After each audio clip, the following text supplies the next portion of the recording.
Have you ever fallen for someone so hard that you literally ignored all the warning signs? Falling in love is one of the most beautiful experiences in life. It's so magical, it's full of excitement, butterflies, nervousness, and the hope that something extraordinary is going to turn up. But it can also lead to heartbreak if you don't spot these common mistakes. Because it's not always sunshines and roses, it can be rocky and stormy too. Sometimes the same love that lifts us can put us down, can break us apart. Hi everyone, welcome back to my channel. I'm Ekta, and today in this video we are going to cover 10 mistakes that people often make while falling in love. It's science and psychology backed, along with some real life stories that I'm going to share with you, and how you can be careful so that your next story does not turn out to be a cautionary tale. So without any further ado, let's get started.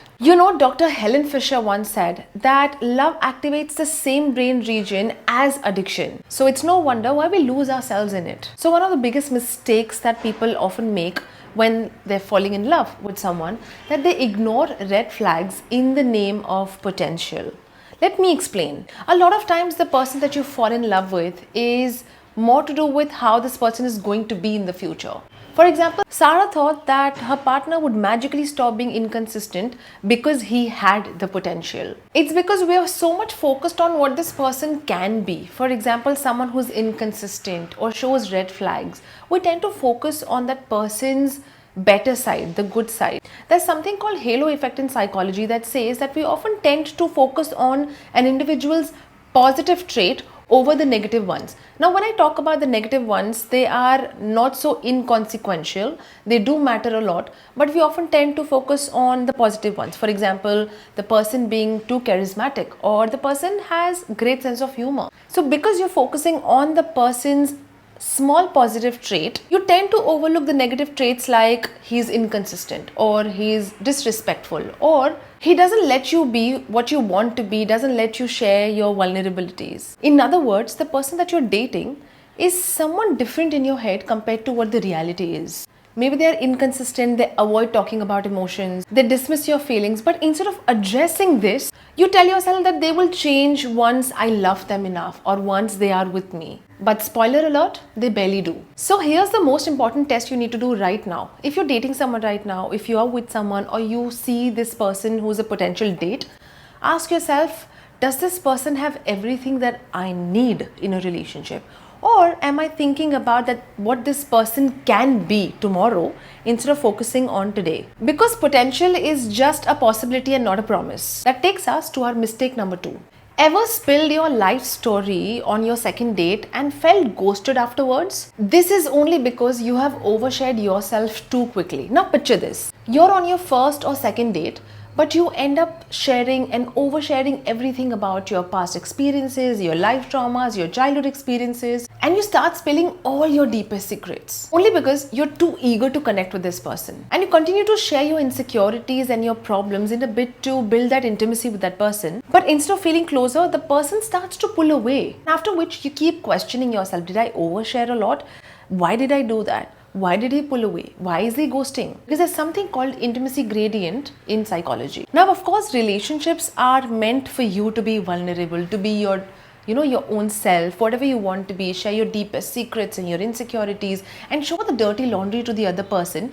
But relationships are meant to build over time. It's meant to deepen over time, layer by layer. So when you overshare too quickly on your first or the second date, it can be overwhelming to the other person. Sometimes it's nothing to do with you, but it's also to do with the other person's bandwidth. Maybe that person does not have the bandwidth to support you, to understand you, to know where you're coming from. And in order to not know how to support you, the person begins to ghost. Because it can be even invasive to the other person. So it's not about hiding yourself or your vulnerabilities, but it's learning to pace gradually. So it's very important to remember to build trust gradually.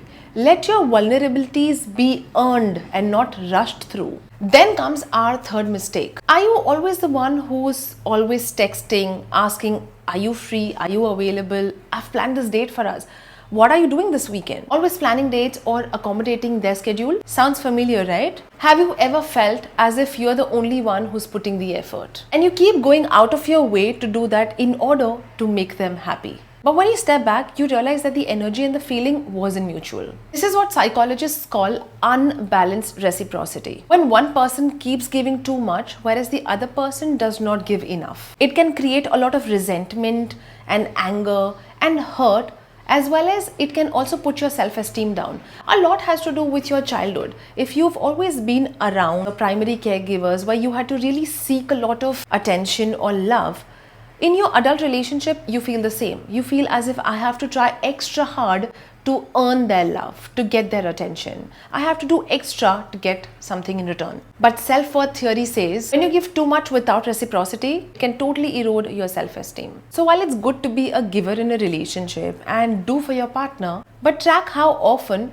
does the love or the effort feels one-sided. Because love should be a two-way street and not a dead-end road. Then comes the mistake number 4. I keep telling people in my therapy sessions that do not mistake intensity for love. A lot of people in the initial stage, they love bomb you. They give you a lot of love in order to get your attention, to fill the void in their life. But when they realize that you've been giving them enough, they back off, they stop giving, they even ghost. It's more like a whirlwind romance. And this is often fueled by adrenaline and not true connection. Think about Romeo and Juliet. It was intense, it was deep, but it ended in disaster. Now, of course, we all have felt that all-consuming feelings in our relationships, right? Where you just can't stop thinking about this person. You just love this person so much because they've been doing too much. You feel that intensity. But is it truly love if you don't experience the reciprocity? If you don't experience some sort of consistency? Ask yourself, is it love or just my adrenaline? According to misattribution of arousal theory in psychology, heightened emotions like love or fear can make us believe in love, can make us believe in those particular momentary feelings, where it can make us believe that we are in love, but in reality, we're just caught up in the thrill. So don't let people tell you that, oh, real love is all about butterflies and anxieties and nervousness, but real life is not chaotic. It's more calming and grounding. It's more about security and that sense of safety. Then comes the mistake number 5. Have you ever heard your friends tell you that, you've forgotten about us? Your family keeps complaining about how you've just been prioritizing somebody else. Your life is all about them. This is because you've forgotten about your own life. You've forgotten about your own values, your likes, your dislikes, because you've just been prioritizing the other person. One of the easiest traps to fall into is losing yourself in a relationship. Losing track of time, losing track of your identity, losing who you are. Skipping gyms, or even your hobbies or other activities only because you want to spend more time with them or because your time just revolves around them a lot. Now, this is a classic example of codependency, where your sense of self is attached to your relationship, where you feel that you feel good about yourself or your identity or your self-worth is tied to the person. If this person is in your life, you feel better, you feel great. But when this person just goes away, you feel helpless, you feel the void, so much so that you can't recognize who you are as a person now. So remember, a healthy relationship always adds to your life, does not replace it. So make sure that you do things in order to keep your relationship healthy. But remember, your identity is also outside of that relationship. You are something else. Ask yourself what my likes, my dislikes, my values, my boundaries are. And follow those hobbies, follow those activities. Have your set of friends, your community. Then comes the mistake that I've been talking about everywhere and every time. That is not setting boundaries. Now, boundaries might not sound too romantic because a lot of people mistake boundaries for disrespect. They feel that if I set boundaries, it means that I don't love the person, I don't care for this person. But that's not true. In the early stages of the relationship, people often tend to avoid hard, real conversations. Let's assume that you are not okay for a casual relationship, but you just dive in because you think, mistake number 1, that this person will change over a period of time. Your love will make them change their idea of relationship.